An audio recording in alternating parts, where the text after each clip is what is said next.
Hello students, आज मैं आपसे सोप और डिटर्जेंट के बारे में डिस्कस करने वाला हूं, जिसको हिंदी में सोप को तो सभी जानते हैं, साबुन और अपमार्जक कहते हैं। तो स्टूडेंट्स, आज का टॉपिक बहुत इंपॉर्टेंट होने वाला है। सभी स्टूडेंट्स डेली, लगभग डेली कोई ना कोई कपड़ा तो धोते ही हैं, तो एक्चुअली में ये हमारे डेली लाइफ से रिलेटेड है और आपको बहुत इंटरेस्टिंग लगेगा कि आखिर सोप काम कैसे करता है, ये कपड़े का धुलाई कैसे करता है, वो आज हम सीखने वाले हैं। लेकिन इसके पहले सोप और डिटर्जेंट का एसीएफ पॉइंट ऑफ व्यू से इंपॉर्टेंस देखते हैं। तो स्टूडेंट्स देखना, मैं आपको बताता हूं, सोप से रिलेटेड एसीएफ 2016 में ये क्वेश्चन पूछा है, जिसको हम अभी सॉल्व करेंगे। और उससे भी इंपॉर्टेंट एक 2017 में भी एक क्वेश्चन पूछा है, जो आपके सामने लिखा हुआ है। ठीक है, तो स्टूडेंट्स वीडियो को लास्ट तक देखते रहना, ताकि हम इस क्वेश्चन को सॉल्व करेंगे। सबसे लास्ट में मैं आपको क्लीनिंग एक्शन ऑफ सोप बताने वाला हूं, सोप कौन सा होता है, डिटर्जेंट कौन सा होता है, ये नाम भी बताने वाला हूं। जिन बच्चों ने मेरे वीडियो को सब्सक्राइब नहीं किया है, चैनल को सब्सक्राइब नहीं किया है, वो चैनल को सब्सक्राइब कर लो, बेल आइकॉन दबा दो बच्चों, ताकि आपको मेरे नेक्स्ट वीडियो का नोटिफिकेशन जल्दी से जल्दी मिलता रहे। चलिए स्टार्ट करते हैं कि सोप और डिटर्जेंट क्या होता है। तो स्टार्ट करते हैं स्टूडेंट्स, सबसे पहले सोप से। सोप के लिए एक मैं बेसिक रिएक्शन लिख रहा हूं, आप ध्यान से देखना स्टूडेंट्स। क्या होता है, मैंने लिया कार्बोक्सिलिक एसिड। कार्बोक्सिलिक एसिड मैं पहले भी बता चुका हूं अपने ऑर्गेनिक केमिस्ट्री वाले चैप्टर में। RCOOH जनरली इसको रिप्रेजेंट करते हैं। और सोप के लिए लेते हैं फैटी एसिड। तो अब फैटी एसिड क्या होता है ये भी मैं बताने वाला हूं। फैटी मतलब फैट से रिलेटेड है, फैटी एसिड। और मैंने इसको ट्रीट कर दिया है NaOH के साथ में। सोप मैंने NaOH के साथ में ट्रीट कर दिया, सोडियम हाइड्रोक्साइड। तो ये क्या बनता है, तो यहां से देखते हैं, OH निकला और यहां से H निकला, तो क्या बनना है, RCOONA plus H2O plus H2O। ठीक है, H2O यहां से निकल गया, यहां से OH और यहां से H। और ये क्या है स्टूडेंट, सोप। ठीक है, तो सोप एक्चुअली में क्या होता है, तो सोप एक्चुअली में होता है, मैं यहां पर लिख रहा हूं पहला स्टेटमेंट सोप के लिए। सोप जो होता है वो होता है सोडियम। क्या, सोडियम, देखिएगा यहां पर सोडियम है, सोडियम, या सोडियम के प्लेस पे पोटेशियम भी लिख सकते हैं। तो सोडियम या पोटेशियम, क्योंकि यहां पर यदि मैं या लिख लेता हूं और KOH, तो सोडियम और पोटेशियम सॉल्ट, ये एक प्रकार का क्या है स्टूडेंट, लवण है। ठीक है, तो सोडियम और potassium salt of fatty acid. Fatty acid या कार्बोक्सिलिक एसिड भी बोल सकते हैं, फैटी कार्बोक्सिलिक एसिड। अब देखना स्टूडेंट, एक्चुअली में सोप के लिए मैं R क्या होता है वो बता रहा हूं। R होता है C17H35। ठीक है, R का हो गया C17H35, मतलब यहां पर यदि R लिखते हैं तो ये क्या हो जाएगा, C17H35COONA। ये होता है सोप का ये क्या होता है, मेजर कंपोनेंट। मेजर कंपोनेंट मतलब आपके साबुन में जो होता है वो सबसे ज्यादा या मुख्यतः ये होता है। और इसका नाम स्टूडेंट आप याद रखने वाले हैं, इसका नाम होता है सोडियम स्टीरेट। Sodium stearate. तो आपने अभी मुख्य कंपोनेंट सोप का जान लिया, सोडियम स्टीरेट। अब देखना स्टूडेंट्स, इसमें कार्बन कितना है, कार्बन 17 कार्बन है। वैसे तो टोटल 18 है, यहां पर 17 और एक 18, 17 कार्बन है। मतलब ये क्या बनने वाला है, कार्बन कार्बन का लॉन्ग चेन बनने वाला है। देखिए CH3 CH2 CH2 CH2 ऐसा करके 17 बार करना है आपको। तो ये लॉन्ग चेन बनना है, और कार्बन जितना ज्यादा होगा उतना ही ये कैसा नेचर का होगा, ऑयली नेचर का होता है। जो सोप होता है वो ऑयली होता है थोड़ा सा। तो ये इसीलिए हम क्या बोलते हैं, इसमें कार्बन क्या होना चाहिए, ज्यादा होना चाहिए। नॉर्मली C17 लेते हैं, C19 भी लेते हैं, कार्बन ज्यादा होना चाहिए, इसलिए हम क्या यूज करते हैं, फैटी एसिड यूज करते हैं। क्लियर हो गया। अरे तो मैंने यहाँ पर फैटी का स्पेलिंग गलत लिख रखा है, वो मैं सुधार देता हूँ। FETTY फैटी, और कहीं पर लिखा है क्या, चेक कर लेना। ये यहाँ पर लिख दिया मैंने फैटी एसिड। ठीक है, एनीवे गलती तो हो ही जाती है। चलिए बेटा, अब हम आगे बात करते हैं कि आखिर सोप में क्या क्या पार्ट होते हैं। तो देखिएगा स्टूडेंट, ध्यान से देखना। देखो, जैसे ही मैंने सोप को पानी में डाला, क्योंकि वाटर का एक्शन होना जरूरी है, तो RCOONA, ये sodium salt of carboxylic acid है, सोप का ही पार्ट है, जहां पे R ये है, ये वाटर में आने के बाद दो आयंस में टूट जाता है, जो होता है RCOO- और Na+। ठीक है, क्योंकि ये आयनिक होता है तो RCOO- और Na+ में कन्वर्ट हो जाता है, टूट जाता है। अब नोटिस करेंगे R, ये वाले पार्ट को एनायन, ये क्या है, एनायन। ठीक है, एनायन को हम हिंदी में क्या बोलते हैं, ऋणायन। ठीक है, एनायन, और ये क्या है, कैटायन। तो ये वाले पार्ट को फोकस करते हैं। तो इसका स्ट्रक्चर देखना है स्टूडेंट्स, RC+O स्ट्रक्चर से रिलेटेड एक प्रॉब्लम जो मैंने आपको भी थोड़ी देर पहले बताया था, ACF 2017 में आया है। तो खैर, स्ट्रक्चर पे थोड़ी देर बाद मैं डिस्कस करता हूं, पहले हम बात कर लेते हैं RCOO- में। अब इसमें ये एनायन है स्टूडेंट्स, ठीक है, ये ऋणायन है, किसका, सोप का। इसमें दो पार्ट होते हैं, एक पार्ट ये है और एक पार्ट ये है। अब इन दोनों पार्ट के बारे में हम डिटेल डिस्कस करते हैं अगले पेज पर। तो स्टूडेंट्स, इस पार्ट को नोटिस करना। ठीक है, ये पार्ट है, इसके बारे में कुछ कुछ बातें लिख रहा हूं, ध्यान से देखिएगा, बहुत ही सिंपल बात है। ये होता है स्टूडेंट्स नॉन पोलर पार्ट। क्या बोलते हैं, नॉन पोलर पार्ट। ठीक है, नॉन पोलर पार्ट का मतलब क्या हो गया, नॉन पोलर को हम हिंदी में बोलते हैं अध्रुवीय। अध्रुवीय का मतलब ये हो गया कि इसमें किसी प्रकार का प्लस माइनस नहीं है। अच्छा, ये वाले पार्ट को आप देखिएगा, ये इसमें तो देखो माइनस दिख रहा है ना, तो इसको हम बोलते हैं, ये होता है स्टूडेंट्स पोलर पार्ट। तो ये हो गया पोलर पार्ट, हम इसको पोलर पार्ट बोलते हैं यहां पर। ठीक है, अब पहली बात हो गई। अब दूसरी बात सुनो स्टूडेंट्स, बहुत ही सिंपल, इसको हम बोलते हैं टेल। क्या है, नॉन पोलर टेल पार्ट। क्या, ये टेल मतलब पूंछ, पीछे वाला भाग बोलते हैं ना, पूंछ। ठीक है, और ये होता है इसका हेड। ठीक, हेड मतलब सिर, तो ऐसा एक जनरल नाम दिया हुआ है, हेड और टेल पार्ट है। ठीक है, अगली बात देखना स्टूडेंट्स, बहुत ही सिंपल, ये जो होता है ना, ये कार्बन है, R मतलब मैं तो बता ही दिया, C17H35 कार्बन है।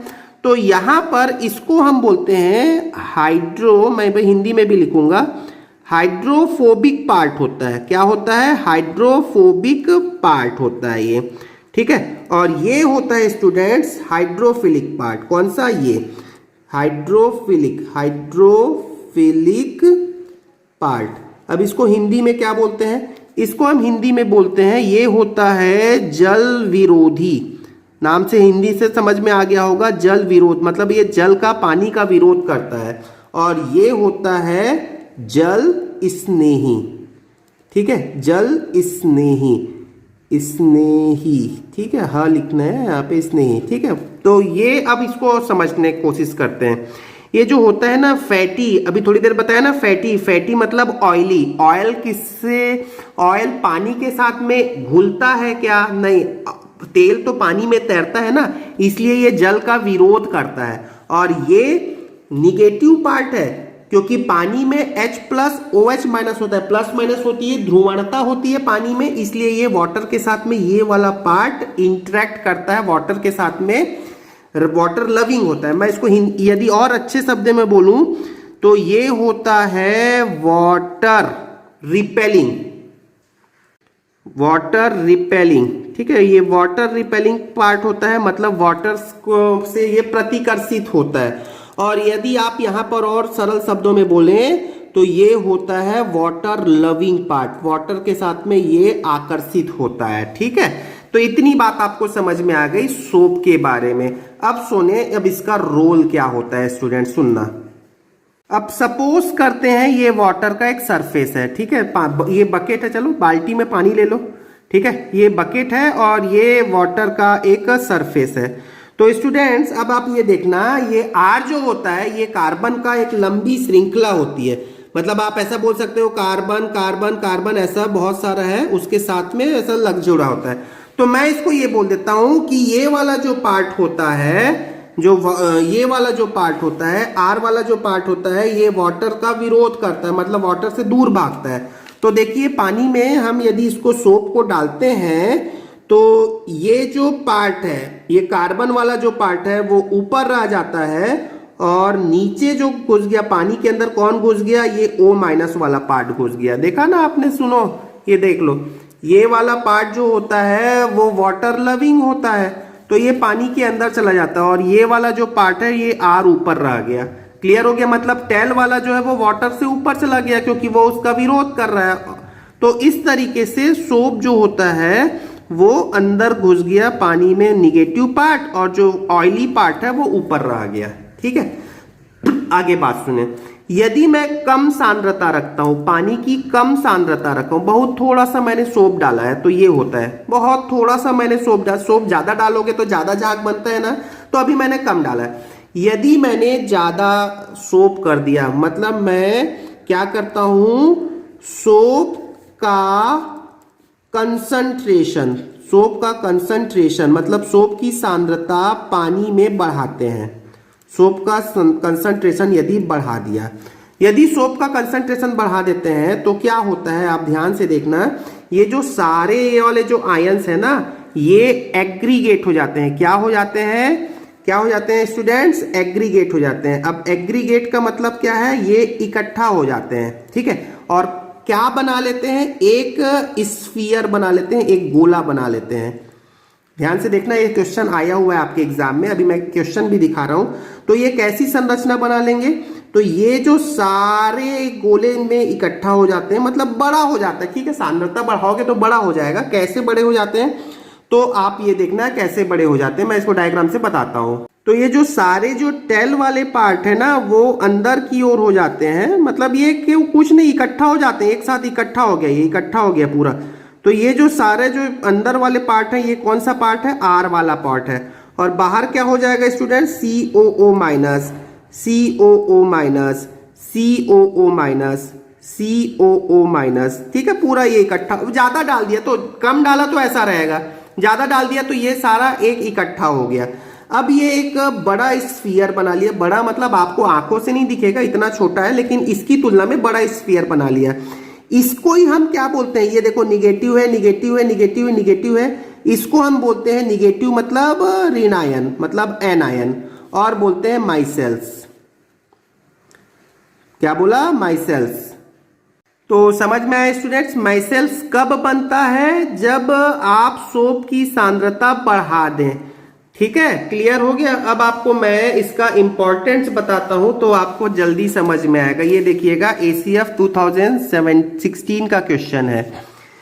पृष्ठ सक्रिय अणु, मतलब ये पृष्ठ सक्रिय अणु मतलब ये सरफेस है ना, सरफेस है। ठीक है, और यहां पर निगेटिव है, तो पृष्ठ सरफेस अणुओं के समूह को कहते हैं। देखो, the aggregation of surfactant molecules is known as. अब ये सक्रिय क्यों होता है, इसको भी मैं आपको थोड़ी देर बाद बताता हूं। तो इसका आंसर क्या हो जाएगा स्टूडेंट्स, माइसेल्स हो जाएगा। ठीक है, अब आप नेक्स्ट क्वेश्चन को भी साथ ही साथ देख लें, जो मैं आपको थोड़ी देर पहले बता रहा था। Which of the following represent the most suitable structure of carboxylate ion. निम्न में से जो 4 स्ट्रक्चर आपके सामने लिखा हुआ है, तो 4 स्ट्रक्चर में से कार्बोक्सिलेट आयन का मोस्ट सुइटेबल स्ट्रक्चर क्या होता है। तो कार्बोक्सिलेट आयन किसको बोलते हैं स्टूडेंट्स, अभी मैंने थोड़ी देर पहले बताया, RCOO माइनस को हम कार्बोक्सिलेट आयन बोलते हैं। ठीक है ना, अभी थोड़ी देर पहले जो सोप में ये तो होता है एन आयन, कार्बोक्सिलेट आयन। अब इसका संरचना देखें, तो आपको इस संरचना तो मैंने बताया ये थोड़ी देर पहले। अभी क्या संरचना बताया था, R, देखो ध्यान से देखो, C double bond O minus, ऐसा स्ट्रक्चर लिखा था, लेकिन यहां पर जो ऑप्शन दिखा है उसको हिसाब से हमको काम करना है। तो स्टूडेंट्स देखना ध्यान से, यहां पर 2 ऑक्सीजन है, दोनों ऑक्सीजन में से एक ऑक्सीजन में डबल बॉन्ड आपने लगाया है या मैंने लगा रखा है यहां पर, और एक में सिंगल बॉन्ड लगाया है। क्या मैं इसको ऐसा नहीं कर सकता क्या मैं इसको ऐसा नहीं कर सकता क्या, RCO माइनस डबल बॉन्ड हो, कर सकते हैं ना, क्या दिक्कत है? तो आप बोलोगे सर इसमें निगेटिव लगाएं या इसमें निगेटिव लगाएं, तो बेटा दोनों में निगेटिव लगा सकते हो। तो इसका सही स्ट्रक्चर देखो क्या होगा, तो ये जो निगेटिव चार्ज है ना, ये दोनों ऑक्सीजन में बट जाएगा। ये जो डबल बॉन्ड होता है जिसमें से एक बॉन्ड कभी यहां जाएगा, कभी यहां जाएगा, कभी यहां जाएगा, कभी यहां जाएगा, इसी को हम क्या बोलते हैं? रेजोनेंस बोलते हैं। क्या बोलते हैं हिंदी में? अनुनाद बोलते हैं। तो अनुनाद अपने आप में एक बड़ा टॉपिक होता है बच्चों, लेकिन अभी आप ये समझ लें स्ट्रक्चर के बारे में यदि मैं बात करूं तो ये हो गया RC। अब यहां पर एक ऑक्सीजन मैंने ऐसा लगाया, दूसरा ऑक्सीजन मैंने ऐसा लगाया, और ये जो निगेटिव चार्ज है ये एक निगेटिव है, तो इसको आधा आधा बांट दो, तो ये हो गया आंशिक निगेटिव यहां आ गया, आंशिक निगेटिव यहां आ गया, ठीक है। और ये जो बंद है मैंने बोला एक बार यहां रहेगा, एक बार यहां रहेगा, एक बार यहां रहेगा, एक बार यहां रहेगा, इसीलिए इसको भी आधा आधा बांट दो, तो यहां पर कुछ यहां आ गए और कुछ यहां आ गए। तो इस तरीके से कार्बोक्सिलेट आयन का सही स्ट्रक्चर होता है। और अब आप ऑप्शन में देख लें, देखो एक में प्लस ऑक्सीजन है, एक में माइनस ऑक्सीजन है, एक में माइनस है, एक पे प्लस है, तो ये दोनों तो संभव है नहीं। यहाँ दोनों में माइनस है, यहाँ दोनों में प्लस है, तो सही आंसर क्या होगा स्टूडेंट्स? ये होगा। तो आई होप आपको यहाँ तक की सारी बातें समझ में आ गई होंगी। चलिए अब हम ये देखते हैं कि आखिर सोप काम कैसे करता है। तो आपको आई होप यहाँ तक सारी बातें समझ में आ गई स्टूडेंट्स। चलिए देखते हैं। अब यहाँ पर सपोज ये आपका मैं आपको एग्जांपल बताता हूँ, बहुत ही इंटरेस्टिंग लगेगा आपको। ये सपोज आपका क्या है, ये इसको मैं बोल देता हूँ ये क्लॉथ है, ठीक है, कपड़ा है, और इस कपड़े में एक ऑयल ड्रॉप लगा हुआ है, ग्रीस लगा है, कुछ भी बोल लो, ऑयल लगा है, ठीक है, ऑयल है, ग्रीस है, ठीक है। तो ये इस ऑयल को क्लॉथ से निकालना है। तो क्या होता है स्टूडेंट्स, जो सोप में जो आर वाला जो पार्ट है, आर मतलब जो कार्बन वाला पार्ट है, वो ऑयल लविंग होता है। मैंने वैसे यहाँ पर लिख भी देता हूं, मैं यहाँ पर क्या एक बात और लिख देते हैं, ये वाला जो पोर्शन होता है ना, कौन सा, जो वाटर के साथ में रिपेल करता है, वही ऑयल के साथ में ऑयल लविंग होता है। ये भी बोल सकते हैं क्या? देखो ऑयल में घुलता है, तेल में घुलता है ना, तो ऑयल लविंग होता है। और ये वाला जो पार्ट होता है जो वाटर लविंग होता है, वो ऑयल क्या होगा? ऑयल रिपेलिंग होगा, ऑयल को वो प्रतिकर्षित करेगा, मतलब ऑयल से वो नफरत करेगा, हेट, ठीक है। तो यहां देख लेते हैं, अब आपका ऑयल वाला पार्ट है, तो ये ऑयल वाला पार्ट मैंने बनाया, और जो सोप का जो आर वाला पार्ट है, आर वाला मतलब जो टेल है, वो अंदर घुस जाएगा, ऑयल के साथ में घुल जाएगा, ग्रीस है ना, ये गंदगी है, ठीक है। और जो COO माइनस वाला है वो ऊपर रह जाएगा, COO minus, COO minus, COO minus. मतलब ये किसके साथ में? सोप जो है वो ऑयल के साथ में क्या बना लिया यहाँ पे? ऑयल मतलब कौन सा? ग्रीस बोल सकते हैं ना, यहाँ पे मैं लिख भी देता हूं, ऑयल मतलब ग्रीस, जो आपका कपड़े में जो गंदगी लगा हुआ है, ग्रीस, उसके साथ में ये मिक्स हो गया, क्लियर हो गया। और ऑयल के साथ में या ग्रीस के साथ में सोप मिसल्स बना लिया। अब फाइनली आप ये देखेंगे कि ये ऑयल है, और ये ऑयल, ये आपका कपड़ा है, ये ऑयल ड्रॉप है, यहाँ पर सोप का निगेटिव पार्ट ऊपर है, निगेटिव पार्ट ऊपर है, निगेटिव पार्ट ऊपर है, बाकी तो कार्बन वाला पार्ट अंदर घुस गया, ठीक है। अब जब ये किसके कांटेक्ट में आया स्टूडेंट्स? पानी के कांटेक्ट में आया, वाटर के कांटेक्ट में आया। अब ये चारों तरफ पानी है, तो पानी वाला जो पार्ट होता है वो इसके साथ इंटरेक्ट करेगा, पानी वाला पार्ट इसके साथ इंटरेक्ट करेगा, इसके साथ इंटरेक्ट करेगा। तो पानी तो ज्यादा है ना, पानी का जो H+ होता है वो इसको खींचेगा अपनी ओर खींचेगा। किसको? देखो पानी में क्या होता है? H+ होता है। अब ये H+ इसको अपनी ओर खींचेगा, H+ इसको और अपनी ओर खींचेगा, तो ये खींच के ना ऑयल को कपड़े से अलग कर देगा, इतना तगड़े से खींचेगा कि ये जो ऑयल है वो पानी में चला जाएगा। इस तरीके से आपका जो क्लॉथ है, क्लॉथ का जो ग्रीस है वो अलग हो जाएगा। इसीलिए हम इसको क्या बोलते हैं? ये जो सरफेस होता है ना, ये सक्रिय होता है। आपने क्वेश्चन में देखा ना पृष्ठ सक्रिय पार्ट, तो ये पृष्ठ सक्रिय होता है। तो स्टूडेंट्स ये पूरा क्लीनिंग एक्शन ऑफ सोप है। तो ये क्लीनिंग एक्शन ऑफ सोप आपसे एग्जाम में पूछेगा नहीं, आप केवल ये याद रखना ना, मेसल्स याद रख लेना इसमें जो इंपॉर्टेंट है। और आपको क्या याद रख लेना चाहिए, मैं एक बात बताता हूँ, डिटर्जेंट कौन सा यूज होता है, डिटर्जेंट का भी सेम यही कॉन्सेप्ट होता है। तो डिटर्जेंट कौन सा यूज होता है, तो डिटर्जेंट में जो मेजर कंपोनेंट होता है स्टूडेंट्स वो होता है, याद रखोगे, ये नाम तो खैर आपको याद रखना पड़ेगा, sodium L'Oréal, sodium lauryl sulphate जो होता है ये होता है डिटर्जेंट में मुख्य रूप से। अब सोडियम लॉरियल सल्फेट का जो फॉर्मूला होता है वो होता है CH3CH2 whole 11 SO4 minus Na+। तो सोडियम लॉरियल सल्फेट क्या होता है, एक प्रकार का डिटर्जेंट होता है, डिटर्जेंट में मुख्य रूप से ये होता है। तो आई होप आपको सोप का क्लीनिंग एक्शन समझ में आ गया होगा और सोप से रिलेटेड जो प्रॉब्लम्स आपके ACF में पूछे हैं मैंने उसके बारे में भी आपसे डिस्कस कर लिया। Thank you very much.